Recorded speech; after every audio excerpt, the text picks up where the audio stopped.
In your lab manual, there's a section for brush on clear coat. You're going to want to make sure you read through all of that. In the video, I'm mostly just going to show you how it looks when you apply it, and I'll give you a few additional tips, but make sure you read that. Some people are going to have a few issues with this. I've tested it a few times. Some people do it just fine. Other people kind of struggle. So read that.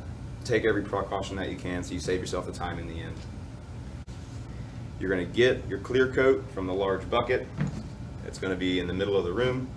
Directly beneath that, there's going to be an empty paint bucket, empty clear coat bucket. It's going to have some water in there. That's just to catch the drips that's going to come from the bucket when I unlock and lock it. For our first coat, we're going to want to use about 50 milliliters of clear coat. The first coat is going to soak up a lot more clear coat than all the coats after that. So for the first coat, I'm going to use 50 milliliters. And then for all the coats after that, it'll be about 20. So it's a little bit less than 50, a little bit less than 20, but those two numbers should get you through.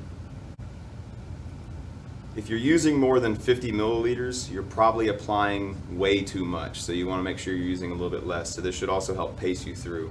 And same with the 20. If you're using more than 20 milliliters for all of your consecutive coats after, you're probably using too much.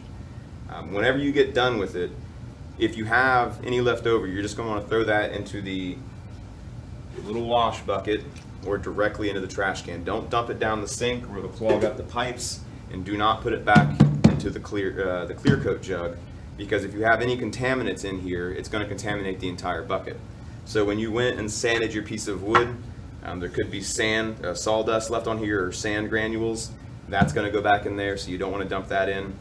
There's also likelihood that you've got some fibers from your brush or steel wool particles that have picked up and got in here. So we don't want to contaminate the large bucket. So you want to make sure you're using 50 or 20 milliliters depending on which coat you're doing. You can use less than that, so you can fill it up to 30 milliliters the first time, brush it on, and then get just a little bit more, brush on a little more. That way you're not wasting any. We don't want to dump anything back into the jug. With the brush you get, you're going to want to make sure you keep this, because you're going to have to use it 3 to 4 times. The first time you use it, you're going to want to kind of just pull on the fibers a little bit and just make sure there's nothing that's loose. So some of these are kind of long and stray, but if I pull on them, they're pretty firmly attached. So those are all okay. I've used this brush a few times already. So I've got my brush ready to go. After each coat, you're going to want to rinse it for about 5 to 10 seconds. Just run it under the water. Once you finish, kind of knock the water out of the brush, maybe pull the water out of the brush. That way it dries a little quicker. If you just rinse it and then leave it wet and put it in your locker, when you go to use it again in 2 to 3 hours, when you've only got 20 milliliters of clear coat, the amount of water on your brush is basically going to over dilute this. So your brush, it can be damp, that's fine. We don't want the brush to be soaking wet, diluting our clear coat, and then it's going to mess up when we apply it. So make sure that you dry it directly after cleaning it, so it's got 2 to 3 hours to dry.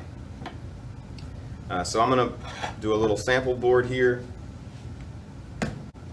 So the first time you're using the brush, it's okay if you dip the brush in there kind of far just to wet the bristles out, and then brush it off on the edge. But every time after that, you really don't want to be tipping it off on the edge. It'll cause a bunch of bubbles in there. It'll cause bubbles in your bristles. So every time after the first time, don't clean it off. And then you should just, after that, you should always be putting just a little bit just on the leading edge of the brush. You don't need to dip the entire brush. You don't need to have a big heavy amount every time. So it's better if you just brush on little bits at a time. So basically I'm going to get 2 or 3, that was a lot. 2 or 3 little strokes every time, little dip, 2 or 3 strokes, and then I'm just going to work my way across the part here.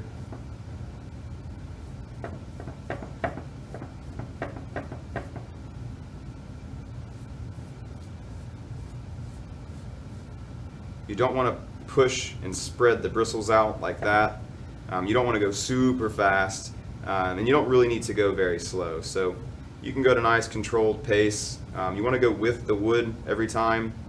And you may occasionally need to tilt the wood so you catch the light and see if you've coated it all relatively uniformly. So I can tell that there's a heavy spot right there and it's kind of light next to it. If you'll notice, I'm brushing off of the edge. You want to avoid pulling on like this.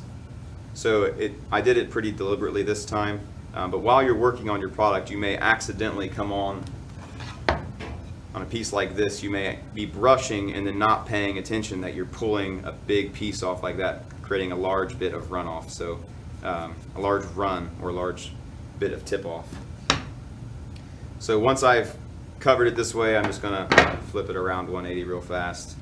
Just barely dip it in there, and then just brush it off of the edge. When you brush it off of the edge, it's pretty good. When you pull it on like this, you're gonna get a run that comes all the way across, or a large heavy bead of clear coat. It's gonna dry, be really thick, or it'll run across a finished part. So if, for example, I've already done this edge, maybe you started on this side, you did the two edges, and you did this side. If I pull it onto here and I try to fix it and brush it off like that, if this side's already been sitting for a few minutes, I'm going to have overworked it. I'm going to keep working it after it's been put on. So once you apply the clear coat, you want to kind of leave it. You don't want to keep brushing it. If you over brush it, it'll get milky, or you'll see all the brush strokes. Don't cover the whole thing once and then add a second coat immediately. All you're going to do is overwork this area, and then it's going to have a milky finish, or it'll be overly rough. So it'll get really, really rough and it'll look really bad. So thinner coats are probably an easier way to go. So once you've coated it, don't overwork it. Once you've coated it, it is okay, as soon as you coat a big area like this, to go right back through and get some really light brushes all in the direction of the wood, just to kind of smooth everything over, because I did do this in a few small sections. So once I've got it covered, I can brush the whole thing once, long ways, call it done. With parts like your leg, you really want to watch out for when you're brushing it that you don't tip off and then cause a little run on the side. If you catch it right away, it's okay, but if you've already coated this side, so say you've done this side already, and then it's been sitting for 5 or 6 minutes because you're working on the whole product, and this side's already starting to cure, and then again I dip it and I do that, and then I cause that little run right there. Once you go to clean this, you're going to drag all of that and it's going to look kind of bad. So we want to avoid runs. We want to avoid pulling it onto a surface. You always want to kind of pull off, and then in areas like this it is a little tedious, so I'm going to pull down here and then pull up there, and I'm going to try to lightly run across the whole thing and straighten it all up. So I did a little bit here, a little bit there, and then I did some really light brushes to clean it up. Remember, this is the bottom. It's going to touch the floor. It's probably the spot you want to look worse. This is going to be seen by the customer, so you want this to look better. With the leg also, you want to brush with the wood grain. It is fine if you brush it on kind of horizontally real fast, just to wet the area out quickly and easily, but you want to make sure that you finish all of your strokes running with the wood grain. So you can technically brush it real quick this way, but it's ideal to have all the strokes going in one direction.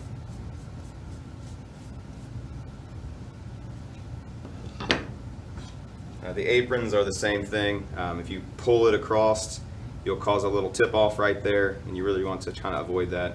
You want to make sure that you're working kind of methodical, so you're not having runs that are forming on edges that you're not paying attention to. And the final part that you clear coat should be the top, and you really want to make sure you don't have a line of runs along this bottom edge right here, because it will look kind of unsightly. So you're going to want to let this sit 2 to 3 hours before you put on another coat. It's probably best if you put on about 3 coats before you sand it and steel wool it.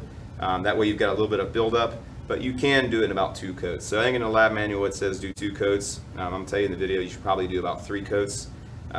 Either's okay. When you initially finish, depending on how well you applied it, you can end up with a variety of different surface finishes. So this one I put it on kind of rough. I was trying to put it on kind of heavy and brushing it a bunch, so it's really aggressive. I don't know if you can hear that, but it feels very rough. This one I put on 1 coat or 2 coats, very thin.